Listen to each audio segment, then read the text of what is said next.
Jelang keberangkatan jamaah haji ke Tanah Suci, petugas haji dilantik dan diminta untuk memberikan pelayanan terbaik kepada jamaah haji, khususnya dari Sumatera Selatan.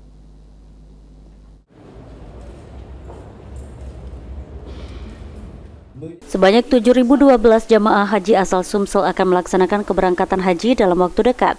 Sebanyak 76 petugas haji dan 48 petugas haji daerah akan memandu berlangsungnya ibadah haji. Sekretaris Daerah Provinsi Sumatera Selatan Edward Chandra menekankan agar petugas haji dapat menjalankan tugas dengan baik dengan memperhatikan ketentuan yang ada, serta melakukan koordinasi dan kolaborasi untuk memberikan kenyamanan kepada para jamaah haji, khususnya dari Sumatera Selatan.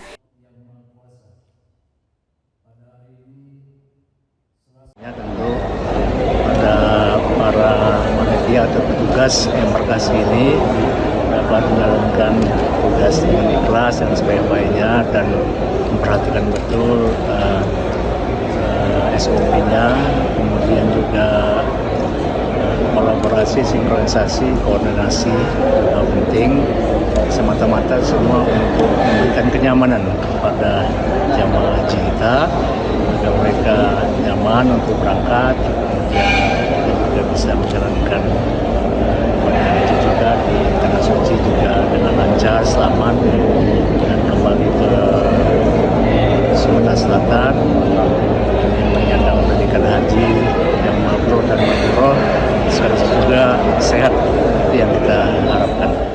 Edward Chandra berharap agar jemaah haji Sumsel dapat menjalankan ibadah haji dengan lancar dan selamat sampai tanah air, serta mendapatkan haji yang mabrur. Lutfi, PAL TV.